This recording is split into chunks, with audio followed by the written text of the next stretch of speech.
Pembahasan ini bukan untuk orang dungu atau nalarnya sumbu pendek. Rolong Nalar ingin ngajak kalian mikir, bila konflik Palestina ini ya rangkaian panjang dan akan terus terjadi sampai kedua belah pihak mencapai kesepakatan. Video ini akan bahas kenapa Israel bisa jadi sebuah negara dan kenapa Hamas nyerang Israel, dan ada temuan terbaru kalau perang ini ya karena dipicu kekecewaan. Lah, siapa yang kecewa? Daripada penasaran, langsung saja kita bahas.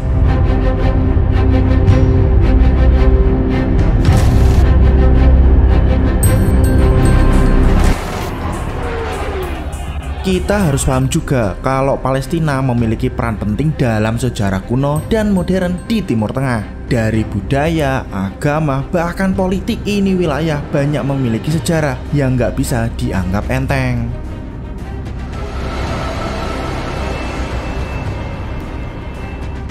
Awalnya Palestina dikuasai oleh Kekaisaran Ottoman pada tahun 1517 sampai 1917, tapi ya hancur pada waktu Perang Dunia Pertama berakhir. Terus Palestina dikuasai sama Inggris. Waktu itu belum ada tuh masyarakat Yahudi di sini, belum ada. Karena ya masih minoritas, yang jumlahnya aja 6% dari seluruh penduduk.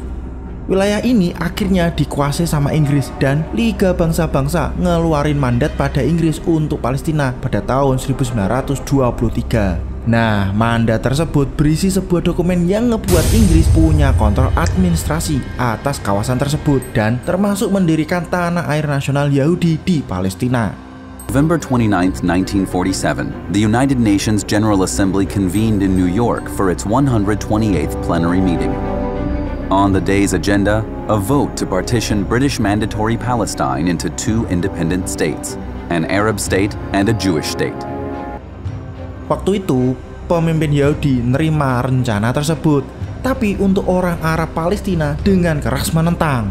Ya jelas Yahudi nerima, karena yang punya ide adanya negara Israel terbentuk itu ya para Zionis. Bentar, kalian udah paham Zionis kan ya? Sebelum pada konyol, dengerin dulu penjelasan ini.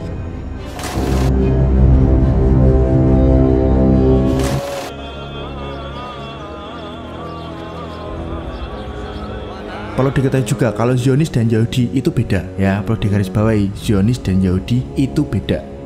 Yahudi lebih merujuk kepada etnis atau agamanya, dan Zionis itu adalah kelompok yang pengen masyarakat Yahudi yang tersebar di berbagai negara punya tanah air, punya tempat buat pulang. Nah, kelompok Zionis emang pengen para Yahudi itu nggak nyebar, nggak kepecah-pecah di berbagai negara. Kenapa pengen begitu? Ya karena diskriminasi yang menimpa para Yahudi. Nah, inilah yang ngebuat mereka perlu dibentuknya sebuah negara atau tanah air untuk mereka memiliki tempat atau rumah buat mereka bisa pulang.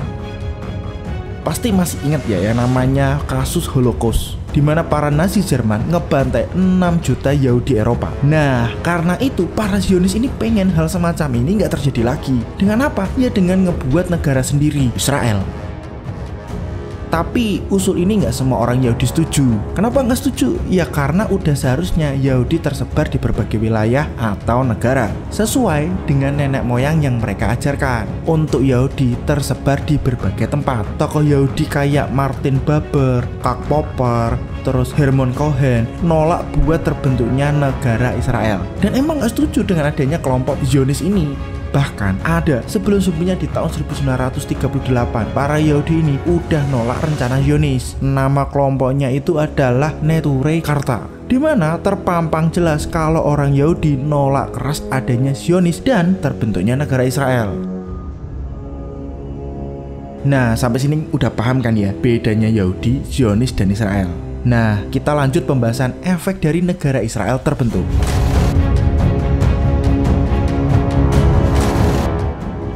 The Soviet Minister of Foreign Affairs Andrei Gromyko surprised the Western world with a pro-Zionist speech. During the last war, the Jewish people endured indescribable suffering. This explains the aspirations of the Jews to establish their own state. It would be unjust to deny them that right.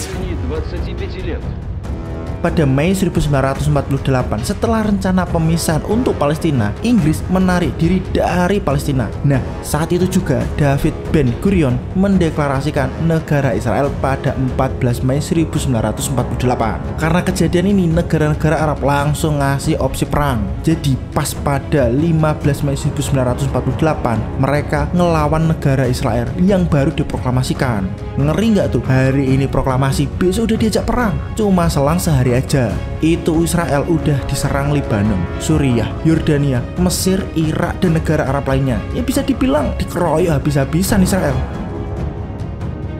Tapi ngerinya nih ya, bangsa Arab malah alami kekalahan dengan perang Arab Israel tersebut. Dan karena ini juga wilayah Israel semakin luas, mencapai 77%, jauh lebih luas dari data wilayah yang disepakati dalam resolusi PBB. Nah, karena hal ini juga ngebuat 17.000 masyarakat Palestina terpaksa buat ngungsi ke negara-negara tetangga seperti Suriah, Lebanon, Yordania, dan Yerusalem Timur. Nah, terus nih, nggak puas dengan hasil perang yang pertama, bangsa Arab ngajak perang lagi ngelawan Israel pada tahun 1967. Tapi mereka harus nelan kenyataan pahit bahwa bangsa Arab kembali alami kekalahan. Hal ini menyebabkan wilayah Arab yang jatuh di tangan Israel semakin tambah luas. Dalam perang 1967 yang berlangsung 6 hari, Israel malah menguasai wilayah Arab sangat luas, mencakup semenanjung Sinai atau Mesir dan dataran tinggi Golan atau Suriah dan jalur Gaza.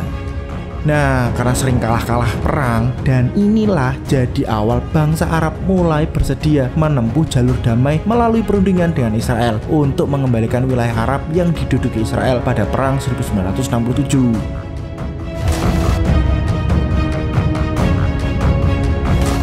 Pertemuan pun digelar untuk mencapai kesepakatan terkait konflik dengan Israel. Palestina diwakili oleh Organisasi Pembebasan Palestina atau PLO. Pimpinan Yasser Arafat melalui perundingan rahasia di Oslo, Norwegia tahun 1993 berhasil mencapai kesepakatan dengan Israel yang mengantarkan pembentukan pemerintahan otonomi di jalur Gaza dan tepi barat. Hal ini menghasilkan 3 area kesepakatan, di mana yang dikuasai oleh Israel, Palestina, dan dikuasai secara bersama.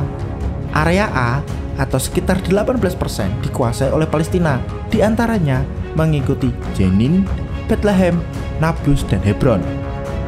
Sementara Israel menguasai 60% wilayah dan sisanya 22% dikuasai secara bersama-sama.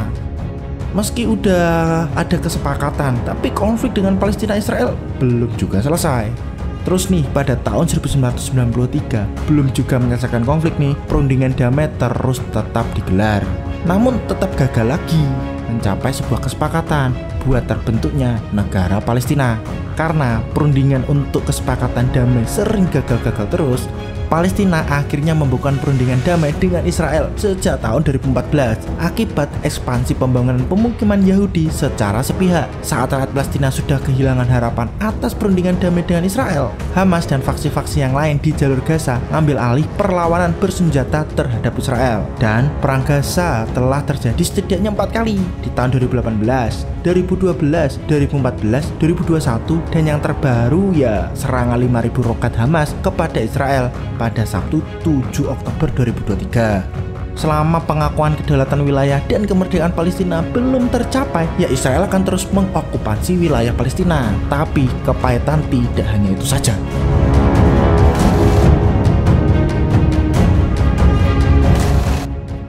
Selain isu kemerdekaan Palestina yang selama ini gencar diperjuangkan oleh Hamas, serangan Hamas ya bagian dari upaya mencegah normalisasi Israel Arab yang emang sedang dijalin Perdana Menteri Israel melalui mediasi Amerika Serikat. Karena kabar ini ya bikin Hamas jadi tambah panas. Nggak lama setelah penyerangan ke wilayah Israel, pemimpin Hamas Ismail Haniyeh menyampaikan pernyataan secara langsung lewat stasiun TV Al Jazeera. Dalam pidato tersebut menggarisbawahi beberapa isu, yaitu terkait ancaman yang terjadi di Masjid Al-Aqsa dan normalisasi hubungan Israel dengan negara-negara Arab. Perlu kalian ngerti juga kalau hubungan antara Israel dan Arab nggak lain berasal dari andil Amerika Serikat. Amerika Serikat disebut jadi pihak yang paling berkepentingan.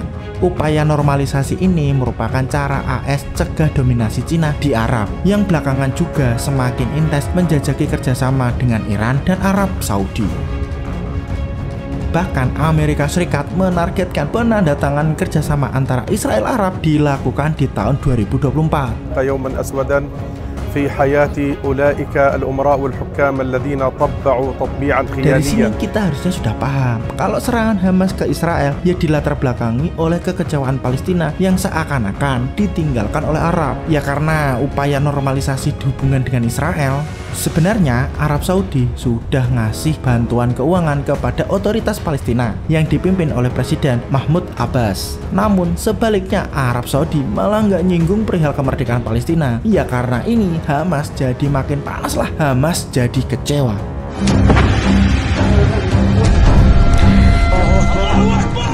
Tapi yang jelas saat ini konflik Israel-Palestina masih terus berlanjut dan korban jiwa bakal terus berjatuhan dari kedua belah pihak. Gimana tanggapanmu? Yang dilakukan Hamas ini udah paling tepat atau belum? Komen aja di kolom komentar, ntar kita diskusi bareng. Terima kasih udah nonton, jangan lupa untuk like dan subscribe.